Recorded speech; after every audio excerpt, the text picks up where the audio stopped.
can reflect on who you are at a deep core level, since we're all mirrors and we see ourselves reflected in the other person. They say what bothers us most about someone else is the very thing in us we need to heal. And that's probably why I disrespected women for a long time, imagining them all to be conniving, manipulating, narcissistic, hostile, jealous, competitive, cutthroat, bullies, like the women in my family. And that's still a challenge. But now I have come to respect and admire women, probably because I'm respecting and admiring myself. And put this one in your feather and contemplate it. Have you ever thought of putting yourself in your mother's shoes? Finding out where she came from, her childhood issues and the pain she suffered. And I don't expect children to understand what the parents have gone through, but as adults, we can forgive them and have compassion for that hurt, scared, angry little girl or boy who was abused by their parents. I mean, many of our parents didn't even have enough food, clothing, or shelter, let alone the necessary nurturing to thrive. They could barely survive. Well, in my case, I've come to the realization that my mother will never be able to admit that she was abusive or allowed abuse to happen, because then she'd have to admit she was a bad parent and didn't do her job. That would be too devastating for her. And you know, forgiveness is not about the other person. We forgive for ourselves so we can be free from the bondage and release that person who has harmed us. And for further info and facts on forgiveness, check out my 5-minute excerpt on YouTube. You know, Mother's Day often brings up a plethora of feelings for most people, both positive and negative. Many people are feeling the pain of the loss of their mother, and that loss can be physical, emotional, or psychological. It can be so painful for a majority that even the thought of mother and the word produces pangs and pains of either fond memories or extreme anger and hurt. And those of us who have been abandoned by their mothers, again, range the gamut from physical to mental, spiritual, intellectual, religious abuse can be so deeply damaged that they may never heal in this lifetime, spending years trying to solve the mystery and bring the dark to the light, to rid themselves of the disease, the dis-ease caused by these deeply ingrained emotions towards our mothers. And emotions are energy in motion. So how can we use that energy and turn the pain to power, the sadness to seeds we sow to grow, to glory and victory over the bondage of the ire, the distress, the hostility, the resentment, the blame, and the agony, the torment and torture that we put ourselves through. often we have to grieve over the loss of our vision of what we wanted or needed from our mothers while they are still alive. And allow that aching, that sorrow, that despair to be the very catalyst to bring us out of our desolation, our self loathing, and our intense feelings of unworthiness. We have to go through the heartache just as we would the loss of any loved one, a spouse, a child, a best friend. Our hearts may be broken even while our mothers are still around. That deep despair may never completely heal. The aching, the longing for a real mommy to fulfill the needs that we had and never got as a child, and the current needs we have may continue through all seasons to eternity. And no other person can heal that pain.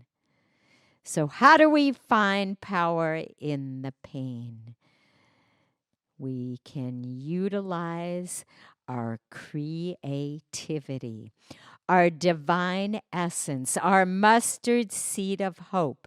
We can take our empty buckets to a well that is full, remembering that may not be our family members.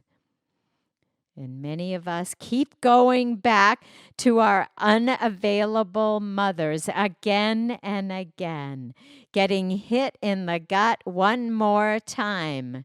The definition of insanity. Doing the same thing over and over, expecting different results. Or another apropos analogy would be wishing and hoping we can turn an orange into an apple. And like Maya Angelou says, when someone shows you their true colors and who they are for the first time, believe them. So once again, it's our turn to become the parent we want to have. Be the parent you never had. Reparent yourself.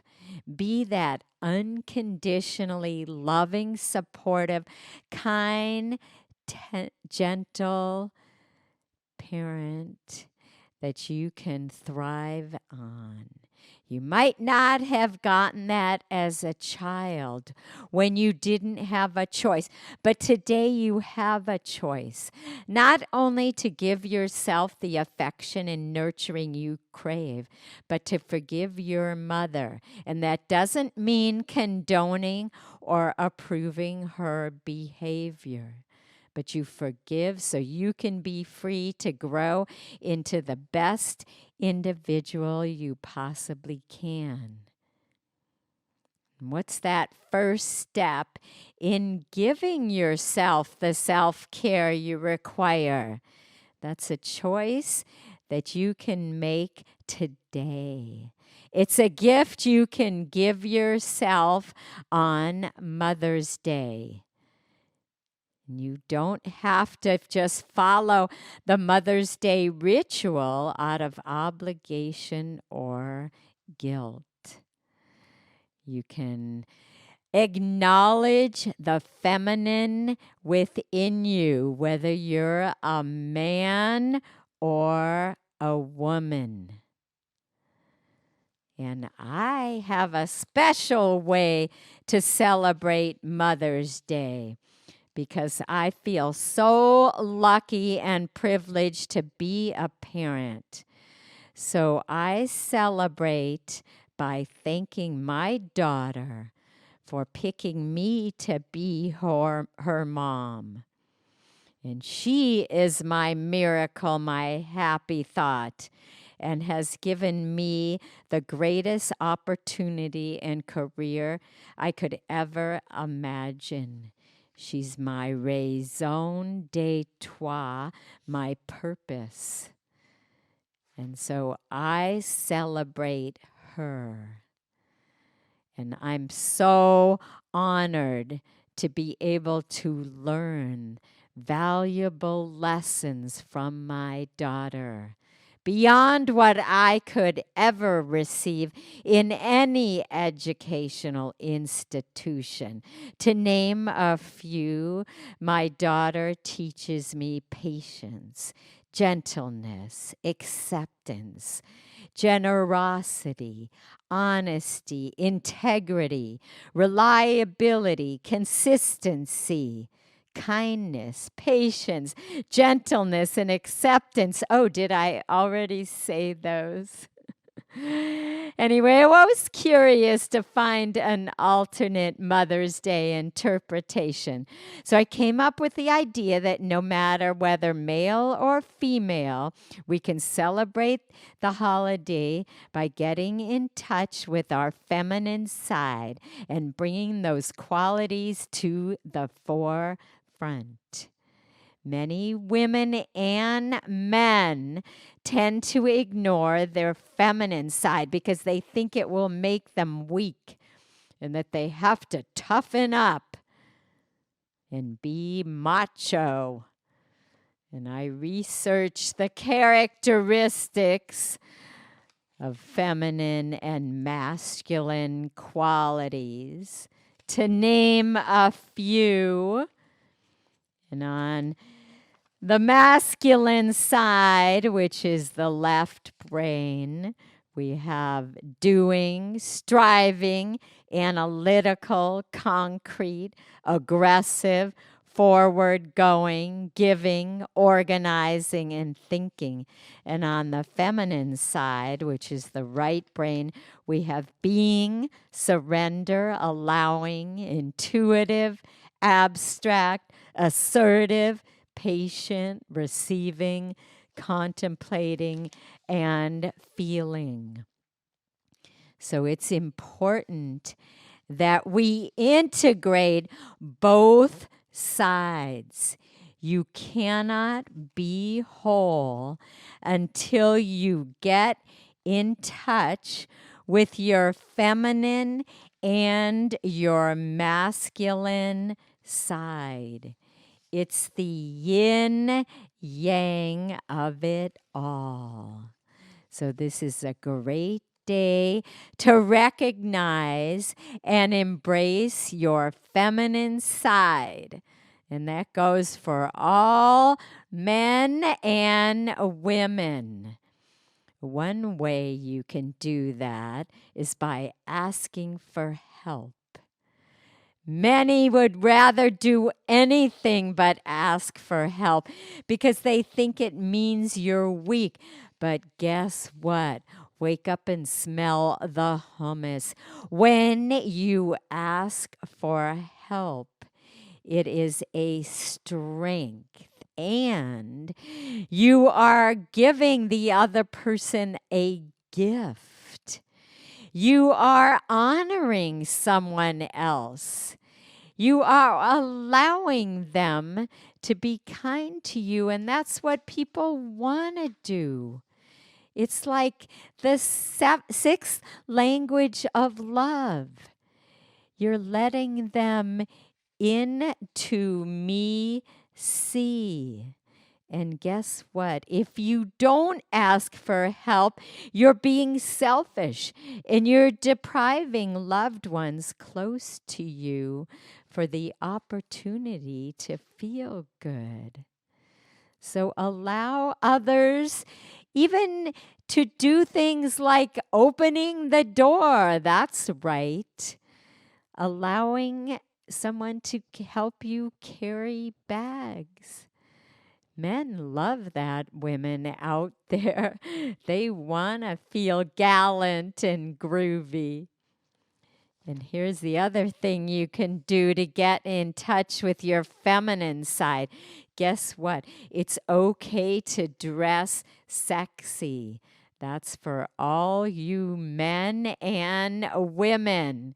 And on that note, that doesn't mean you're inviting rapists or men to attack you. Just like my favorite monologue from Eve Ensler's show called My Short Skirt. Women can wear short skirts, which doesn't mean they're inviting men to be sexual with them. It's owning your sexuality, and that goes for men also. You can go out in public and look your best, not just to attract others, but so you can feel better about yourself and integrate your feminine and masculine. And you can go out and wear nice clothes even when you're doing errands. And another thing you can do is to bring out that feminine energy. Engage in a creative activity and do it today. Take a class.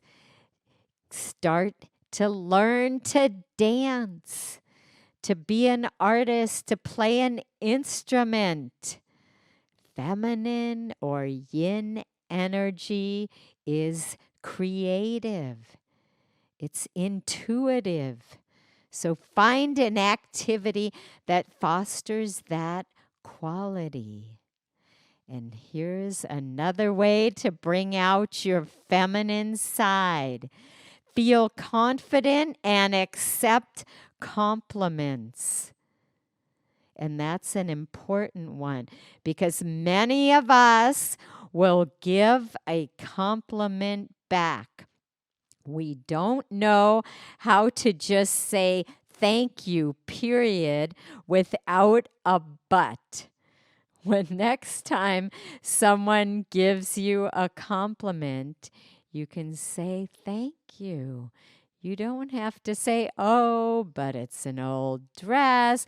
Oh, but I bought these on sale.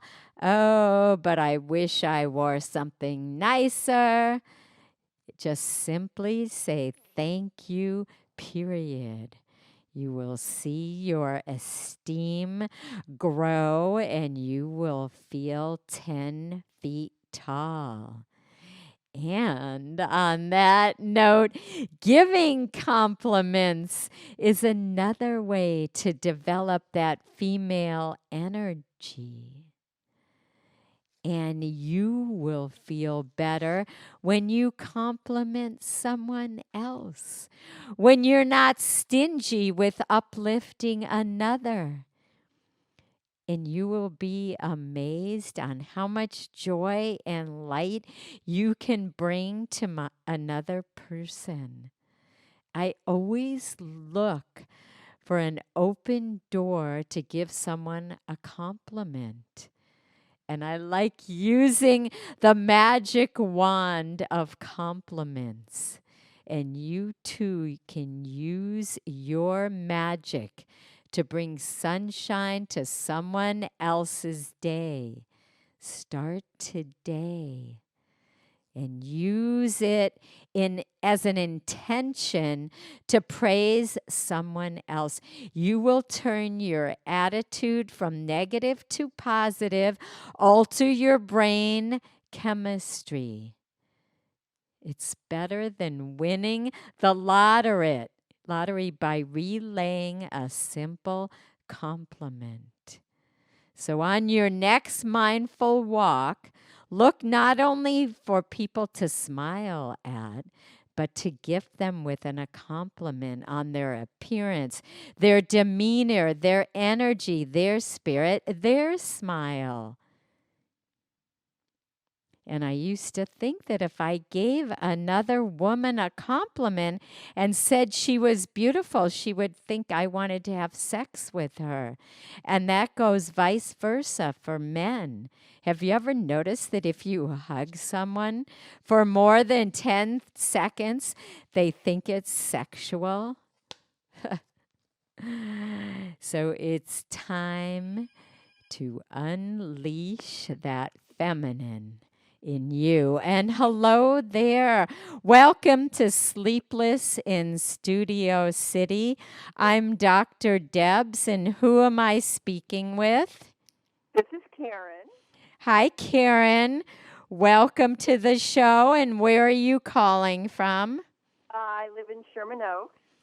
Great. Well, welcome. And what's on your mind Well, tonight? it is Mother's Day. What's keeping you from sweet, soft slumber? Well, I'm thinking about Mother's Day, and my mother has passed on, and I never got to say all the things that I really wanted to say to her before she passed on, and I never was a mother to a human being, but I am a mother to my dogs. And I love being a mother to my dogs. My dogs have shown me how to love. They really have. They've shown me how to open my heart and live in the moment. And isn't that what we need to learn to evolve as a species? It sounds great. I believe everyone would benefit from having a pet and someone close to.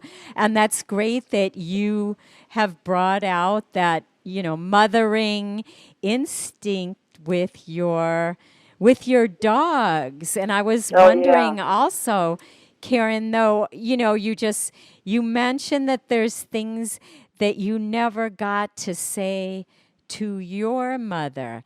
And I was wondering where those things have gone, or if you've been able to, share those with anyone. Well, I've been able to share them with my dogs. I was going to say that, but I wanted that to be Yeah. in your words. And has that helped to heal that space that was, painful about not saying them to your mom? Absolutely. Absolutely. Wow. I never even wanted a dog before, but one time I went to the shelter to get a cat, and I walked by this dog, and I heard her say, "Where have you been?" I'm like, oh my God, something like that had never happened to me before. And then I kept walking. I'm like, no, I don't want a dog. And I kept walking to the cat department, and I was like, as I was walking there, I heard this voice, "That's your dog." So they were gonna put her down that day because she was attacking children in the homes that she was adopted out to. And I thought, well, I don't have kids, but I have friends with kids, so I'll bring her home and I'll train her. So she was a holy terror. She was horrible. And Wow. Did she she go taught, through the terrible twos? yeah, she did. She went through the terrible twos for years. But the thing is, the reason that I'm bringing this up is because she showed me how to love. I didn't know how to love. My mother didn't show me how to love. That's why I wasn't able to share with her the things that I really wanted to talk to her about. But this dog, believe it or not, she showed me what it was like to love another human being. Or And not human, not you human, never had human that being. before. So you must have No, been, no. amazed. Like someone once said to me, because I also relate, Karen, and I know everybody out there relates to having a mother that wasn't able to love in the way that we needed. And I Right. also didn't have that. And when I became a mother, I remember people saying to me, how do you know how to be so nurturing? You're like amazing mother, and I know where you came from. So how did you, learn how to do that? And I think you said it by, Yeah, what happened to you. yeah, yeah. This It, dog it showed me was how to love. inside of you all Yeah, along. exactly. It was already there, and I didn't know it. And oh my God, it just she opened my heart, and I just now I know what it's like to love, and I feel so healed. Well, So did you? I don't, on that note, you say that your dog opened your heart. I don't know if this is true for you, but I know that it rings true for a lot of us. I know that I went looking for love in another person. When I didn't get it in my family, I thought that I was going to find it in a man. And I was taught that I would find it in a man, and I didn't. And I Oh, yeah. was See, that's the thing. You have to learn to love yourself first. And that's what these dogs have taught me, how to love myself first. And then you can love somebody else.